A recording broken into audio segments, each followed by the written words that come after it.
టీడీపీకి వెళ్తుంది కదా.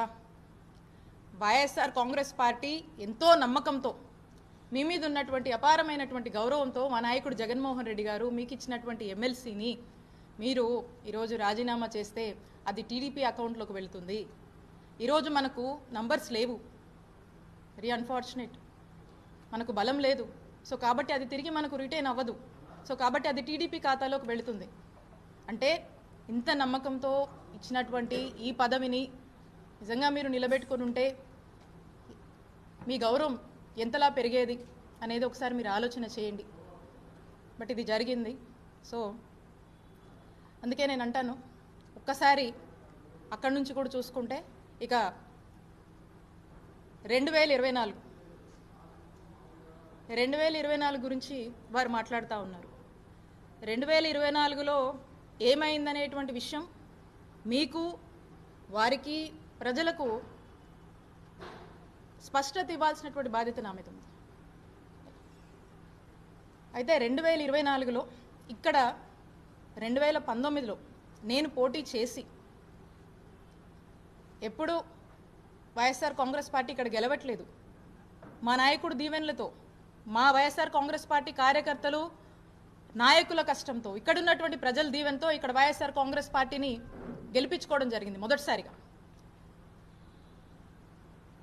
ఆ తర్వాత పార్టీ అన్నాక పార్టీ యొక్క రాజకీయాల కోసం ఎన్నికల వ్యూహంలో భాగంగా పార్టీలు అన్నాక రకరకాల వ్యూహాలు ఉంటాయి. సో రకరకాల పర్మిటేషన్స్ అండ్ కాంబినేషన్స్ని పార్టీ ట్రై చేస్తుంది.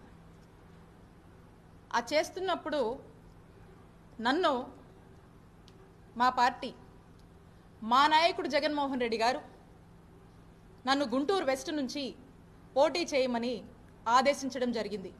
క్రమశిక్షణ కలిగిన వైఎస్ఆర్ కాంగ్రెస్ పార్టీ కార్యకర్తగా నేను వారి మాటే శిరోధార్యం అనుకొని ఎదురు ఏమీ మాట్లాడకుండా నేను ఆ మాటని, ఆ ఆదేశాలని పాటించి నేను నా బాధ్యతగా నాకు ఇచ్చినటువంటి గుంటూరు వెస్ట్కి వెళ్ళి నేను పోటీ చేయడం జరిగింది. మీ అందరికీ తెలుసు గుంటూరు వెస్ట్ గురించి.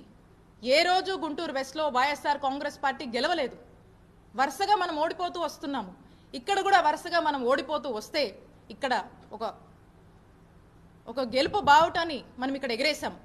అక్కడ కూడా గుంటూరు వెస్ట్ని ఎలాగైనా సరే పార్టీని స్ట్రెంథెన్ చేయాలి, అక్కడ కూడా మనం గెలుపు కైవసం చేసుకోవాలనే ఒక ఆలోచనతో పార్టీ ఏదైతే ఆదేశించిందో ఆ యొక్క బాధ్యత మీద నేను గుంటూరు వెస్ట్కి నేను వెళ్ళి పోటీ చేయడం జరిగింది.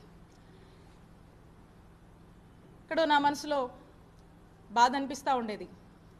ఎందుకంటే మా నియోజకవర్గం చిల్లూరుపేట, ఇక్కడున్నటువంటి మా నాయకుడు, ఇక్కడున్నటువంటి మా కార్యకర్తలు, ఇక్కడ నన్ను దీవించినటువంటి ప్రజల్ని, నా సొంత నియోజకవర్గాన్ని వదిలి నేను వెళ్లాల్సి వస్తుంది అనేటువంటి బాధ నాలో ఉన్నప్పటికీ నేను మా నాయకుడు మాటే శిరోధారంగా భావించాను కాబట్టి నేను అక్కడికి వెళ్ళి పోటీ చేయడం జరిగింది. అయితే ఇన్ జనరల్గా మనం అనుకుంటూ ఉంటాం కదా, ఏదైనా మంచి జరిగితే మన అదృష్టమని, అలా ఉంటే ఏదో మన దురదృష్టమని. అయితే ఇక్కడ మీ అందరినీ కూడా వదిలి వెళ్ళాల్సి వచ్చినప్పుడు, మీ అందరి గురించి నేను ఆలోచించినప్పుడు, నా సొంత నియోజకవర్గం అని నా మనసుకు బాధ అనిపించినప్పుడు, ఇది నేను ఎవరిని అనట్లేదండి, నేను ఇది కేవలం నా దురదృష్టం అనుకున్నాను. నేను నా బ్యాడ్లకు అనుకున్నా, ఏదో మిస్ఫార్చ్యూన్ అనుకున్నా. అయినా మా నాయకుడు జగనన్న మాటే నాకు వేదంగా నేను భావించి నేను అక్కడికి వెళ్ళి పోటీ చేయడం జరిగింది. పదే పదే రాజశేఖర్ గారు అంటున్నారు, అన్ని వేలతో ఓడిపోయింది, ఇన్ని వేలతో ఓడిపోయిందని. గెలుపు ఓటముల గురించి మీరు మాట్లాడుతున్నారా రాజశేఖర్ గారు? చెప్పండి. అయితే గెలుపు ఓటం అనేది సహజం.